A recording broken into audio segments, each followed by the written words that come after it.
Breaking news. Where is Komatireddy Venkatareddy? Cinematography మంత్రిత్వ శాఖలో ఏం జరుగుతుంది? తెలంగాణ రాష్ట్రంలో సినిమాటోగ్రఫీ శాఖలో అత్యంత ప్రతిష్టాత్మకంగా చేపట్టిన గద్దర్ అవార్డుల వేడుకల్లో సినిమాటోగ్రఫీ మినిస్టర్గా ఉన్న కోమటిరెడ్డి వెంకటరెడ్డి కనిపించకపోవడంతో తాజా చర్చ సాగుతా ఉన్నది.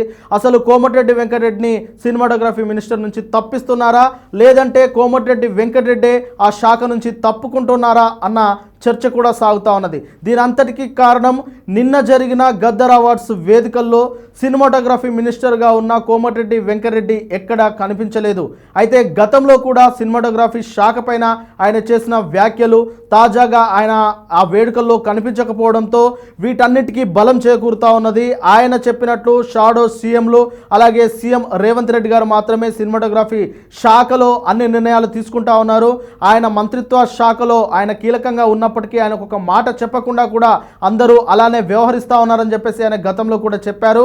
ఇప్పుడు తాజాగా ఆయన కనిపించకపోవడంతో నిజమే అనిపిస్తూ ఉన్నది. అంటే ఇప్పుడు తెలంగాణలో కోమటిరెడ్డి వెంకటరెడ్డి వర్సెస్ సీఎం రేవంత్ రెడ్డిగా సాగుతూ ఉన్నదన్న చర్చ కూడా నడుస్తూ ఉన్నది. ఏది ఏమైనప్పటికీ గద్దర్ అవార్డు వేదికల్లో ఆయన మంత్రిత్వ శాఖలో జరుగుతున్న ఈ ప్రతిష్టాత్మకమైన వేడుకల్లో కోమటిరెడ్డి వెంకటరెడ్డి గారు కనిపించకపోవడంతో అందరిలో పలు అనుమానాలు అయితే వస్తూ ఉన్నాయి. అసలు రేవంత్ సర్కార్లో ఏం జరుగుతూ ఉన్నది? అందరు మంత్రులు సంతృప్తిగా ఉన్నారా, లేదంటే అన్ని శాఖలపైన రేవంత్ రెడ్డి గారే అజమాయిషి చలాయిస్తూ ఉన్నారా? రేవంత్ రెడ్డి గారు ఆయన మనుషులు కొంతమంది షాడో సీఎంలుగా కొంతమంది చలామణి అవుతా ఉన్నారు, వారే ఇక్కడ అజమాయిషి చేస్తూ ఉన్నారన్న కొన్ని ఆరోపణలు కూడా వినిపిస్తూ ఉన్నాయి. మొత్తానికి గతంలో కోమటిరెడ్డి వెంకటరెడ్డి మాట్లాడిన మాటలు మరొకసారి తెర మీదకి వస్తూ ఉన్నాయి. గతంలో సినిమాటోగ్రఫీ మినిస్టర్గా తాను ఉన్నప్పటికీ తనకు తెలియకుండానే సినిమాలకు సంబంధించిన బడ్జెట్లు పెంచుకుంటా ఉన్నారు, టికెట్ రేట్లు పెంచుకుంటా ఉన్నారని చెప్పేసి ఆయన వ్యాఖ్యానించారు. ఇక మీదట ఎవరు టికెట్ రేట్లు పెంచాలని తన దగ్గరికి రావద్దని, తాను సినిమాటోగ్రఫీ శాఖను చూడడం లేదు అని చెప్పేసి ఆయన గతంలో మాట్లాడారు. ఇప్పుడు జరుగుతున్న ఈ తాజా పరిస్థితులను చూస్తూ ఉంటే ఆయన చెప్పింది నిజమే అనిపిస్తూ ఉన్నది.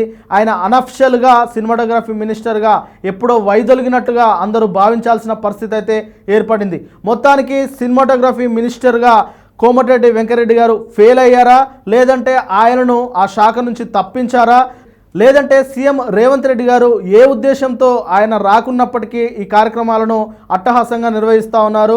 దీనికి సంబంధించిన మొత్తం కథనాలు, వార్తలు, గాసిప్స్ అయితే ఇప్పుడు తెలంగాణ రాష్ట్ర రాజకీయాల్లో ఒక్కసారిగా గుప్పమంటా ఉన్నాయి. మరి దీని మీద సమాధానం చెప్పాల్సిన పరిస్థితి అటు కోమటిరెడ్డి వెంకటరెడ్డి పైన, ఇటు సీఎం రేవంత్ రెడ్డి గారి పైన కూడా ఉంటుందనేది విశ్లేషకులు అయితే భావిస్తూ ఉన్నారు.